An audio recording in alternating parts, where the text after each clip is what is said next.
Hello everyone, my name is Gifmo Maguju and welcome to the last segment of the course where we are valuing Simbisa Brands. So we started off by building a financial model, a quick financial model for Simbisa Brands, and now we are looking at valuation.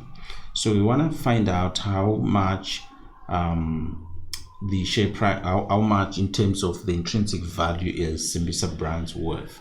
Okay, so that we can make a decision whether to buy or hold or sell the stock. Okay, so without wasting time, let's dive right into it. So here, this is the template for the DCF valuation. We are going to use the discounted cash flow valuation method. So first of all, we are going to compute the unlevered free cash flow. So normally the formula is like that. It starts with EBIT and then you net out taxes so that you get EBIT, and then you add back depreciation to get to EBITDA, right? Plus other non-cash items, right? Other non-cash items, and then you less changes in working capital, and then you less capital expenditures. But now we are going to just take the flow, how these items are flowing, right, within our model. So we don't have to make use of the complicated formulas and stuff. So to do that, we're going to link a bit for 2024. So we link it from the income statement. So we find where there is EBIT for 2024, right? So we copy that to the right. And then tax, right? Tax, the tax rate is 25%, right? So what we are doing is we are saying this multiplied by the tax, right? So let me just say equals minus this times this, okay, so that we can get a clear picture. Okay, so I didn't anchor this, so I have to anchor that. So I have to come back here. Okay, let me repeat once more. So I'm gonna say this multiplied by this, okay, like that. So here we can cross check with another model that we had already built, so which is okay, right? So we've got depreciation, so we just link depreciation as is from the cash flow statement, right? So we link it here, and then allowance for credit losses, we link them here. Allowance for credit losses, we link them here, right? And changes in working capital, changes in working capital, we just link this figure here,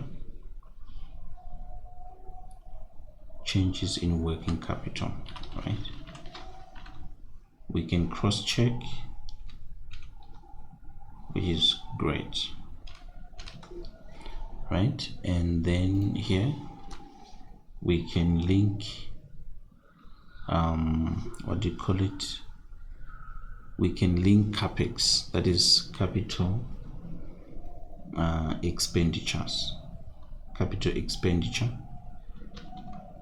So here you have to go to the cash flow statement.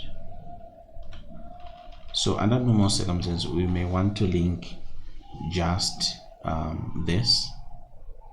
So we may say minus this, so the total of the two. So it's not giving us a correct, the formula there is not good. So let me just come up here and do this minus this. Let me see. Now it's coming up in. So what I'll do is I'll just choose that and go back again and say plus. Still it's not okay, so that's fine.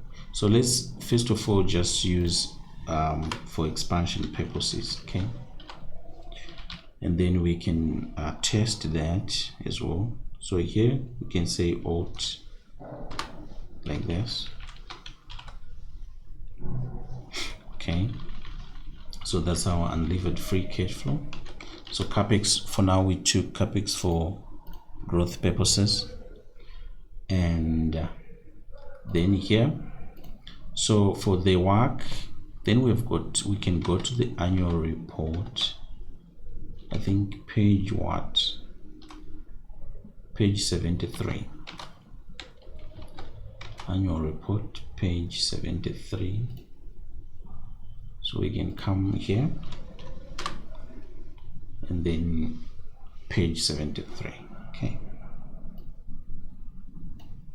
So page 73, it's telling us that.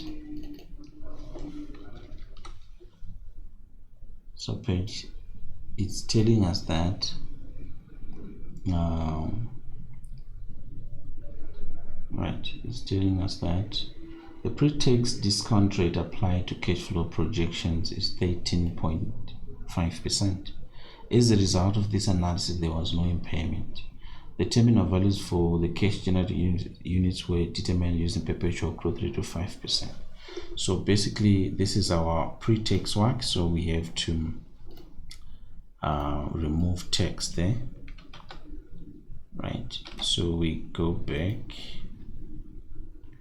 So to remove tax, we say 0.35 multiplied by 1 minus tax rate. Then we get 10.13% is our discount rate. So here we are saying this divided by 1 plus this discount to the power 2, and then we copy that to the right. Okay, so I think there's something that's wrong there. Okay, let me repeat that. So I'm saying this, the free cash flow is divided by 1 plus, then obviously we have to anchor that to the power 1. Right, so okay, that's fine. And then here we can sum up all these cash flows, okay, and here we can link this figure here. So we can say this multiplied by 1 plus 2% divided by the work minus 2%, right? And then that figure there divided, we are discounting that by 1 plus that to the power 5. So we get this figure there, right? Then enterprise value is this figure plus this figure there. Then total date, we go for 2023 total date. So total date, we take 2023, we take long-term debt, we take lease liability, we take this, we also take this, and we also take non-controlling activities. and then we link through the cash and cash equivalents for 2023, and then we get net debt, which is total debt minus cash,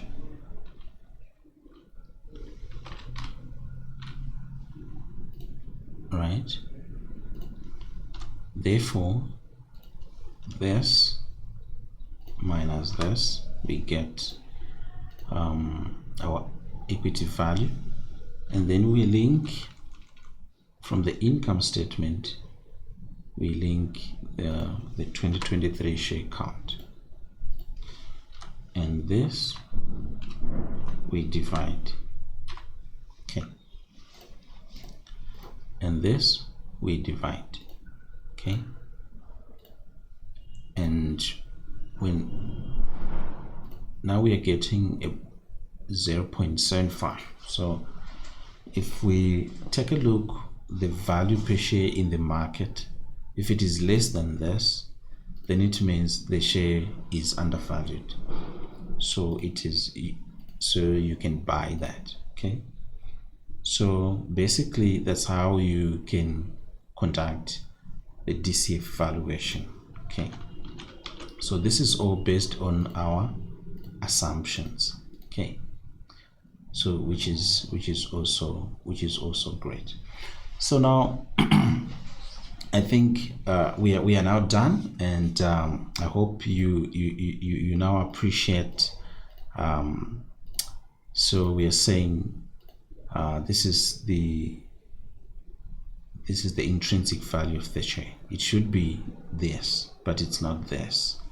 So which means it's, and I think when I checked yesterday, the share price was around 35 cents, which, so if we can say 35 cents, yeah, so we can actually see we divide that and that, so we can see 103% upside, so which means we can buy, it's undervalued, okay. So that is based on all that we have done. So we can still update that based on newfound knowledge, and yeah, that could change everything. So basically that's how you go about it, okay. So this is it, guys, and thank you so much for watching. I hope you have enjoyed this series, and I've got one small request from you. Just before you stop watching this video, I'm just asking you to just subscribe on our YouTube channel, and I'm also asking you to share this series with your peers. Share the tutorial with your peers, encourage them to share them to their other peers, and yeah, at the end of the day, just subscribe, guys, and I love you so much, and have a wonderful day.